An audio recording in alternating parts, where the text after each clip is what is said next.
Amém. De manhã nós estávamos a conversar. Eu quero continuar onde nós paramos no culto de manhã. Mas eu queria ir para um texto muito famoso, muito conhecido. Está em Mateus capítulo 28, versículo 16 ao versículo 20. De manhã o nosso tema era a bênção. E eu quero continuar falando sobre a bênção.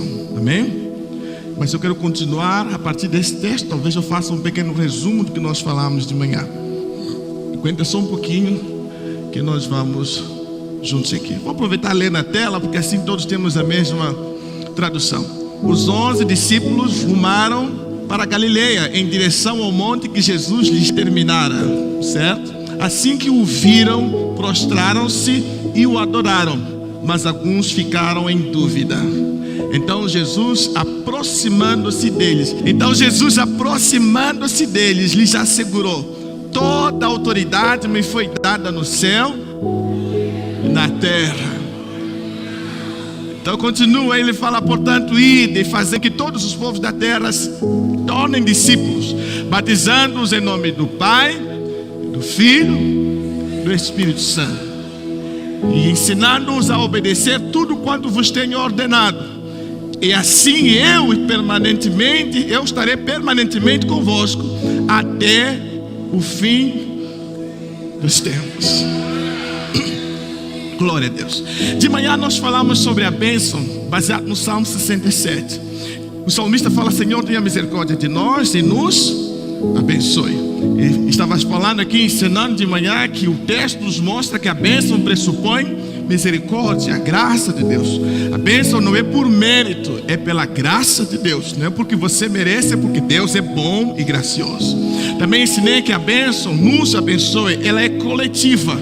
Toda vez que Deus nos abençoa, outras pessoas serão abençoadas através de nós. De manhã também falei, ele fala: faça com que o seu rosto resplandeça sobre nós. Ele mostra claramente que a bênção que ele queria não era a bênção material, era a bênção da presença de Deus. Ele queria experimentar Deus na sua vida, é o que mais queria. E falamos um pouquinho sobre essa maravilhosa graça de viver debaixo da presença de Deus. Então ele fala: e assim os povos, as terras te louvarão. Nós terminamos falando um pouquinho sobre a adoração. É ali onde termina, o caminho é traçado das trevas para a luz, da luz para a autorrevelação, e da autorrevelação para a adoração, que nos leva de volta a uma terra que produz frutos. Então a terra dará o seu fruto. Eu quero começar nesse texto onde terminamos praticamente, porque o que nós precisamos entender é que a bênção que o salmista está falando no fim, ou em última análise, é o Senhor Jesus Cristo, que foi oferecido pelo próprio Deus para remir os nossos pecados, para morrer em nosso lugar, nos resgatar das trevas e nos trazer para a sua gloriosa e maravilhosa luz. Jesus é a bênção que nós precisamos, que nós temos, que temos recebido. A maior bênção que o homem pode receber se chama Jesus Cristo. Ele habita na minha casa, habita na sua casa também. Glória a Deus. Ele habita no meu coração, habita no seu também. Ele é conosco todos os dias até a consumação dos séculos. Jesus é a bênção. E Jesus veio à terra, nasceu de uma mulher virgem. Jesus nasceu bebê, se tornou a maior bênção e revelação que a terra já teve. Ele é a expressão exata da glória de Deus. Ele é o Filho de Deus, o Verbo vivo que se fez carne. Ele é aquele que era desde o princípio. Ele era Deus, co-igual com o Pai, co-regente, co-governador e co-criador. Ele criou todas as coisas. Assim diz: no princípio era o Verbo, e o Verbo estava com Deus, e o Verbo era... Glória a Deus, aleluia. Então esse Jesus é a maior bênção que o homem pode ter. Depois de ter feito muitos milagres, ter vivido na terra, de ter curado enfermos, ressuscitado mortos, feito coxo andar, depois de ter dado vida ao corpo do paralítico, depois de ter aberto vista aos cegos, esse Jesus é crucificado lá no madeiro, é colocado e pendurado numa cruz. E talvez até o inferno festejou em algum momento, porque é equivocado. Satanás é equivocado mesmo.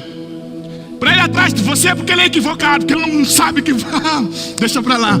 Satanás, para procurar a sua vida, ele está enganado, porque ele até fala no livro de Jó, quando conversa com Deus, ele fala: como eu vou tocar Jó se o Senhor o cercou de todos os lados? O diabo é tão equivocado que, sem querer, ele me dá uma boa notícia, que Deus me cerca de todos os lados. Ele é tão equivocado que em algum momento ele talvez tenha festejado a morte de Jesus, mas ao terceiro dia ele ressuscitou e ele está vivo até hoje.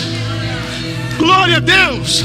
E quando ele ressuscitou, ele fala: olha para as mulheres, eu preciso encontrar com os meus discípulos. Vai lá e fala para Pedro, os meus discípulos me encontrarem no monte da Galileia. Agora veja o cenário: Jesus está vindo, os discípulos são quase 500 possivelmente, não tenho uma precisão, não posso ser muito exato nisso, mas são vários discípulos, é muita gente congregada, e Jesus vem vindo em direção aos discípulos. E quando ele está a vir, a Bíblia fala no versículo 16 que nós acabamos de ler, ele fala assim: olha, quando o viram, o adoraram. Não, talvez eu vou falar de novo. A Bíblia fala: quando o viram, o adoraram. Eu gosto dessa versão, que é um pouco diferente dessa que eu tenho aqui. Assim que o viram, prostraram-se. Eu gosto muito dessa versão, porque eles se jogaram assim que o viram. Sabe por quê, irmãos? Eu falei aqui de manhã, toda vez que Deus se revela a nós, não tem como nós permanecer do mesmo jeito. Quando nós vemos a glória de Deus, não tem como permanecer igual uma estátua parado, só assistindo. Quem vê a glória de Deus adora. Quem vê Deus glorifica o nome dele. Quando eles enxergaram, imagino Pedro falando assim: ele, não é não? Ele deve ser o mestre, ele ressuscitou. E ele se jogou no chão. João, que gostava de jogar no peito, falou assim: é a oportunidade que eu tenho. Ele ressuscitou, então eu vou me prostrar e vou adorar. Quando o viram, se prostraram e adoraram. É por isso que eu não consigo entender crente que vai no culto e tem que ser forçado a adorar. Não existe isso não, gente. Não preciso forçar você não. Dá glória aí, glorifica aí. Não há necessidade de fazer isso não. Falei de manhã, vou falar de novo. Quem experimenta a glória, às vezes até entra já no manto. Você não consegue entender porque ele está assim, é porque ele viu a glória, é porque ele experimentou o prazer de ver Deus. Quem vê Deus na sua casa, quem vê Deus na sua rua, exala o perfume de Deus onde ele anda. No carro dele tem glória, na rua tem glória na sua vida. É possível. Quando o viram,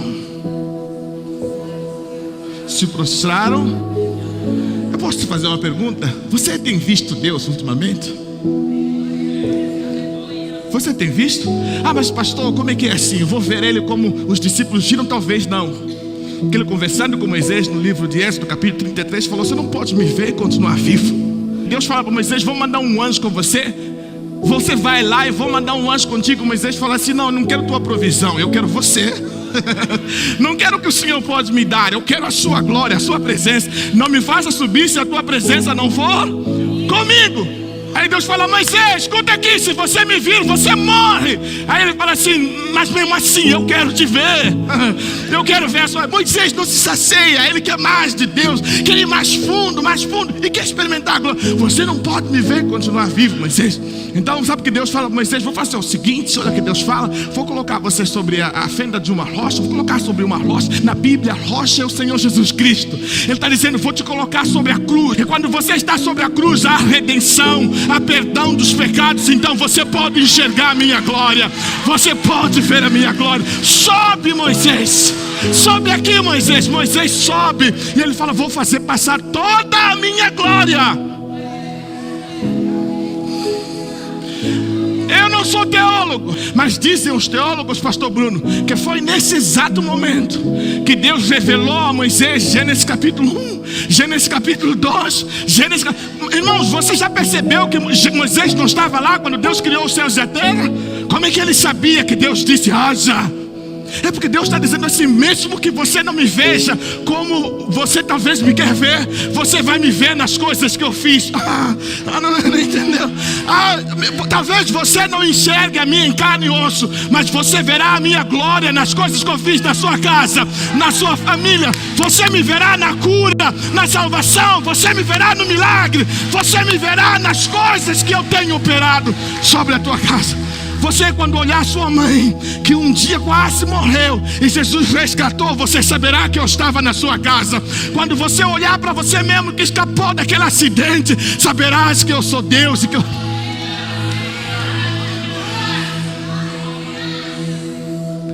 Quando vemos Deus, nós nos prostramos e adoramos. Posso te contar um segredo? Adoração é um encontro entre dois espíritos. João capítulo 4, versículo, acho que é 24, 25, sei lá, fala: Deus importa que aqueles que o adoram, adorem. Olha só, esse texto tem dois espíritos. Deus é espírito. Deus, o Espírito de Deus, tem que adorar em espírito. Meu espírito. Não há adoração se meu espírito não se encontrar com o Espírito de Deus. Não existe. E não há como encontrar meu espírito se encontrar com o Espírito de Deus se a salvação não chegar sobre mim, se a cruz não estiver no meio de nós dois. Por isso ele fala: tem que ser em espírito. É verdade, conhecereis a verdade. Adoração é uma coisa exclusiva para aqueles que conhecem a Deus. Só quem conhece a Deus pode adorar. E para adorar, meu espírito tem que ser vivificado pelo sangue do Cordeiro. Quando meu espírito é redimido, então há um encontro onde eu vou me prostrar e falar: eis tu, Senhor, ressuscitou, o Senhor reina e vive para sempre. Tu és o Alfa e o Ômega, o princípio, aquele que era, aquele que é, aquele que há de vir. Tu és o pão vivo que desceu do céu. Tu és Javé, Senhor, o grande eu sou. Tu és o verbo vivo que se fez carne. E o verbo se fez carne e habitou entre nós, e vimos a sua glória. Já reparou que o texto também fala que alguns duvidaram? É exatamente assim que acontece. Você vem de casa para o culto. Vou te mostrar o cenário como é que ele é. Você vem de casa para o culto, está preocupado com imposto de renda, está preocupado com a briga que você teve com o marido, e ele ficou lá em casa chateado contigo, e você fica pensando como é que vai ser. O pior, você volta em casa e está do mesmo jeito. Está preocupado com o dinheiro que você está devendo ao banco, com as contas que estão chegando de luz e de água, e você vai subindo. Você encontra um irmãozinho que fala: paz do Senhor. Você fala: paz do Senhor. Nem viu quem falou a paz do Senhor, nem lembra. Todo preocupado. Os irmãos te dão a paz do Senhor na porta, você entra e senta, e você não sabe o que fazer. Você começa a duvidar se Deus realmente é seu Deus, se Deus é Deus. Aí de repente o pessoal do louvor sobe aqui e começa a cantar: digno é o Cordeiro que foi morto, santo, santo. Existe uma luta interna entre adorar a Deus e questionar a Deus. Será que Deus é comigo mesmo? Será que Deus me ama? Santo, santo, santo. Há uma mistura entre santo, santo, santo e PTU. De repente o que acontece é exatamente o que aconteceu nesse texto. Veja só o próximo versículo, ele fala exatamente assim: então Jesus aproximando-se. Diga glória a Deus, porque é isso que muda tudo. É isso que muda tudo, meu irmão. É porque Jesus em algum momento ele vai se aproximar. Olha só o que acontece, tem dúvida no meio deles, mas Jesus se... toda vez que ele se aproximou, algo novo aconteceu. Quando ele se aproximou, o coxo andou, cego viu, morto ressuscitou. Se ele se aproximou, você sabe, ele se aproximou e eu era filho de um curandeiro para ser feiticeiro. Se aproximou e me transformou num pregador do evangelho. Toda vez que ele se aproxima, Toda vez que ele se aproxima, as coisas estão mudando. Eu posso te dar um recado de Deus agora? Ele está se aproximando da sua casa. Ele está se aproximando, de fato, Ele está aqui com você. Mas Ele te manda falar: eu estou perto da sua casa esperando você chegar. Quando você chegar, o cenário para o milagre já estará pronto para eu fazer as coisas acontecer. Ele é Deus. Ele se aproximando. Quem tinha dúvida começou a ir embora a dúvida. Porque você tem uma escolha quando Ele chega perto: ou vai embora, ou você fica. E quando você fica, você experimenta da sua glória. Quando Ele se aproxima, olha só o que acontece: a dúvida some. E quando Ele se aproxima, agora Ele pode falar. Sabe, irmão, deixa eu falar um negócio para você. Deus sempre criou um ambiente adequado para cada coisa que Ele cria. Quando criou peixe, Ele criou um ambiente adequado para o peixe sobreviver, não é verdade? Criou o mar, as águas, os rios, os lagos, e os peixes podem viver lá. Mas quando Ele criou o homem, Ele criou um ambiente adequado para esse homem. O ambiente que Ele criou, eu falei de manhã. Deus criou o homem, pegou ele e colocou no jardim.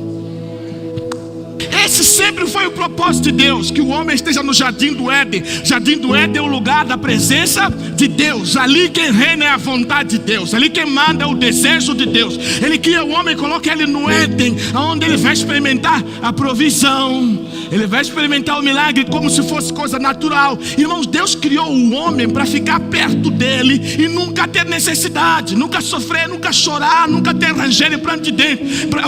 Infelizmente o homem pecou e se afastou de tudo isso. E sabe o que Deus fez? Fala assim: vou fazer tudo de novo. Vou trazer o homem de volta para o lugar da presença. Porque esse é o ambiente adequado. Sem a presença de Deus, o homem morre. Você sem Deus morre. Então Ele fala: vou colocar o homem de novo na minha presença. Mas havia um preço para isso acontecer. O homem tinha que morrer. Pedro fala lá, capítulo 2, acho que 1 Pedro, ele fala assim: olha, o justo morreu pelo ímpio para nos levar de volta para a sua presença. É para isso, sempre foi por isso. Deus nos quer de volta no Éden. Deus está nos levando de volta para onde, gente? Para o Éden. Somos passageiros aqui. Estamos indo para um lugar onde a adoração vai continuar e o nosso espírito será diante de Deus, o adorando em espírito e em verdade. E Ele fala: é-me dado todo nos céus. Ele está dizendo: eu tenho legalidade em qualquer lugar. Não entendeu? Vou falar de novo. Ele está dizendo: tem legalidade no seu casamento, tenho legalidade na sua família, tenho legalidade no seu ministério, tenho legalidade no seu trabalho, tenho legalidade na sua rua, na sua praça, tenho legalidade em todo lugar, tenho poder em todos os lugares, nos céus e na terra. Ele está dizendo todo o poder. Toda a palavra que ele usa aqui para poder é exousia, que é a autorização. É como se fosse um crachá, um credencial. Ele está dizendo: não existe lugar que eu não tenha acesso. Não existe porta que eu não existe porta que eu não possa abrir. Não existe casamento que eu não possa entrar. Não existe coração que eu não possa mudar. Não existe história que eu não possa escrever. Não há nada impossível para Deus. Foi-me dado toda a autoridade nos céus e na terra.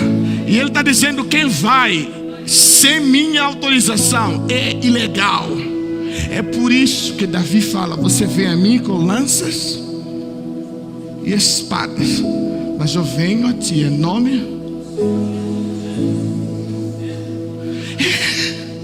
É por isso que você pode olhar para a enfermidade e falar: enfermidade, você até está me preocupando. Mas escuta bem, não é o médico que fala a última palavra na minha vida. Não é você, câncer, que fala a última palavra na minha vida. Eu estou falando em nome de Jesus. Ele me falou: aquilo que eu ligar no céu e aquilo que eu ligar na terra, sai em nome de Jesus. Aleluia. Você tem autoridade. Ele fala: imitado toda autoridade, portanto, ide. Duas palavras para autoridades, poder. Uma é exousia no grego e a outra é dunamis, é dinami, ou dinamite no nosso português. É aqui nós encontramos em Atos capítulo 1, versículo 8. Mas recebereis o poder ao descer sobre vós o Espírito Santo, e sereis minhas testemunhas, tanto em Jerusalém como em toda Judeia e Samaria e até aos confins. Sabe que poder é esse? É aquele poder que tem um epicentro, mas não para ali. Ele explode aqui e vai se alastrando. Começa em Betim, vai parar em Moçambique, na Espanha, Portugal e Inglaterra. Começa na tua casa, vai no vizinho, vai no outro vizinho. Começa na tua vida e vai se alastrando por todo mundo. Já viu que tem gente que entra na igreja, o culto, ele está frio, mas por sua causa ele fica.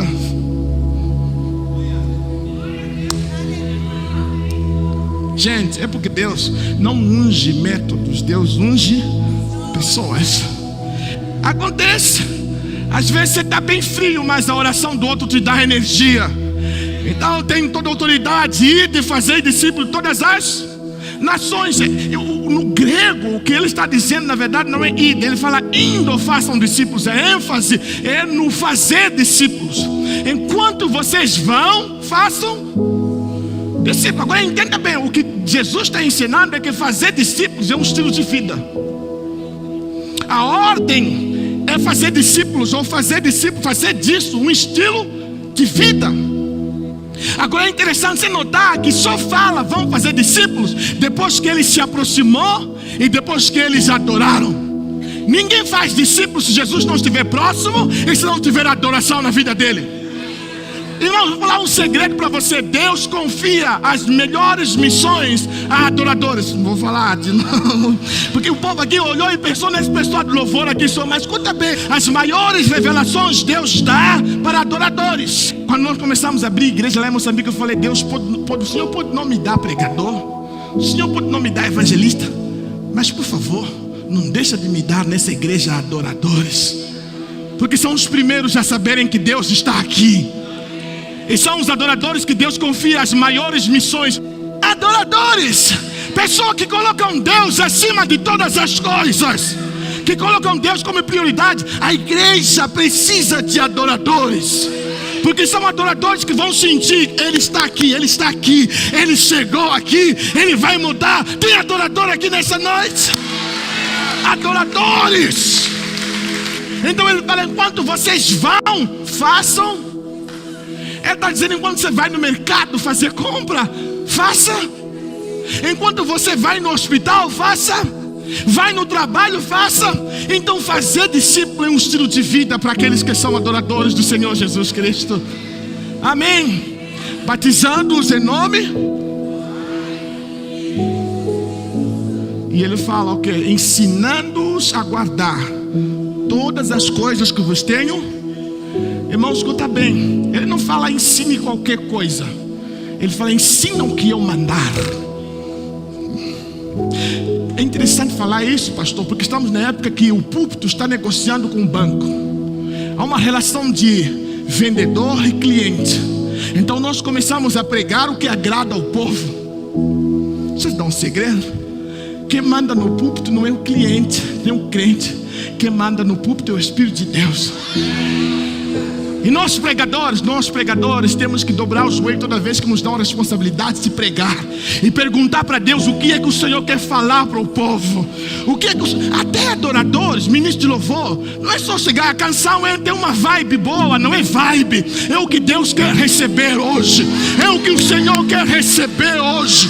Não, é porque tem um groove, tem uma pegada muito boa. Ei, pegada passa, mas as palavras do Senhor não passam. Então tem que perguntar para Deus o que é que o Senhor quer ministrar na sua igreja. E pergunta para Ele: o Senhor quer receber o que hoje? Canta para mim: digno é o Cordeiro E Ele vai dizer: quando você cantar isso, Ele ungiu você. E se você tem unção, na hora que você abrir a boca, a glória de Deus vai descer. Está entendendo? Porque a questão não é música bonita, nem voz bonita. É que se meu povo, que se chama pelo meu nome, se humilhar e orar, se converter dos seus maus caminhos, buscar a minha face, então eu ouvirei dos céus, perdoarei os seus pecados e sararei a sua terra. Tem adoradores nessa igreja.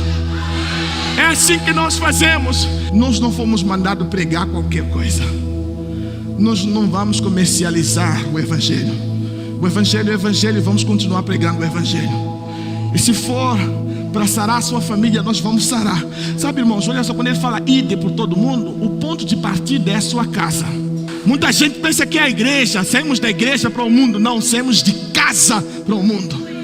É na sua casa, seus filhos curados, sua esposa curada, seu casamento curado. É lá na sua casa que a obra missionária começa. É lá no seu lar que a mudança vai começar. Não é interessante, pastor Júnior, que quando no Paulo gasta quase um capítulo inteiro, quase 2 capítulos falando sobre relações familiares, relação marido e mulher, relação pais e filhos, em relação senhores e senhores, ele termina falando sobre a armadura de Deus?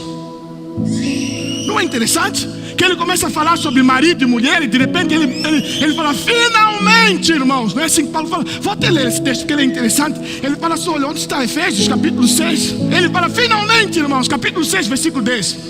Sede fortalecidos no Senhor e na força do seu poder, revestivos de toda a armadura de Deus, para poder ficar firme contra os dias maus. Ele está dizendo, olha, família, é uma guerra. Satanás vai lutar contra a família todos os dias. Vai lutar contra seus filhos. Vai lutar contra o seu casamento. Vai trazer discórdia. Vai trazer filhos rebeldes, desobedientes aos pais, empregados que não querem ouvir os seus senhores. Ele fala, ei, tudo isso é normal, mas escuta bem, revista-se de toda a armadura de Deus. Continua ali, vou revestir-me de toda a armadura, porque quando chegar o dia mau na minha casa, eu vou continuar inabalável. Maridos que vão ser sacerdotes, pastores de sua casa. Mulheres que vão parar de criticar seus maridos, vão ser motivadores, encorajadoras, verdadeiras adjutoras. Porquanto nossa luta não é contra seres humanos. Você não está lutando contra seu filho, sua mulher. Você não está lutando contra seus empregados. A nossa luta é contra potestades do mal. É contra Satanás, que está tentando desestabilizar a família no Brasil e no mundo, trazendo tudo quanto é ideologia e falando que família não é família, é coisa ultrapassada. Escuta bem, as famílias vão permanecer firmes, porque ninguém mais vai dominar na sua família a não ser o Espírito Santo. Sabe por quê? Próximo versículo continua. Sabe por que ninguém vai conseguir? Ele fala assim, por esse motivo, vestível de toda a armadura, a fim de que possa resistir firmemente no dia mau, a fim de batalhar até o final, permanecer inabalável, sem retroceder.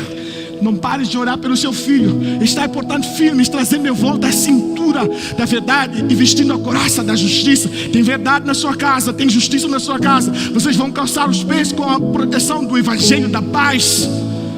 Vai ter uma paz mesmo na tempestade na sua casa. Embraçando sempre o escudo da fé, com o qual podeis apagar todas as setas inflamadas do inimigo. 1000 cairão ao meu lado, 10.000 à minha direita, mas minha família não será atingida. Eu podia continuar a ler isso aqui, mas não vou ler não. Vou te explicar por que tudo isso é possível. Porque o texto de Mateus 28 termina como o livro de Mateus começa. O livro de Mateus começa com uma promessa e termina com a mesma promessa. Não sei se você já leu Mateus capítulo 1. Números não sou muito bom, mas acho que é no versículo 20 ou por aí. Ele fala assim, seu nome será Emanuel, que traduzido significa, como é que termina mesmo Mateus? Eis que estou. Não é Emanuel que ele está falando? Ele não fala, o seu nome será Emanuel, que traduzido é Deus conosco. Como é que termina mesmo? E eis que estou todos os dias até o fim dos tempos. Sabe, Deus começa com essa promessa e termina com a mesma promessa, para que você tenha certeza que Deus jamais te abandonará. Jamais vai deixar você só nessa batalha. Enquanto fazemos discípulos, Ele vai conosco. Enquanto adoramos, Ele estará conosco. Quantos creem que Deus está aqui nessa noite? Vamos adorar a Deus juntos aqui, porque Ele está aqui e Ele merece toda a honra, toda a glória, toda a adoração. Deus está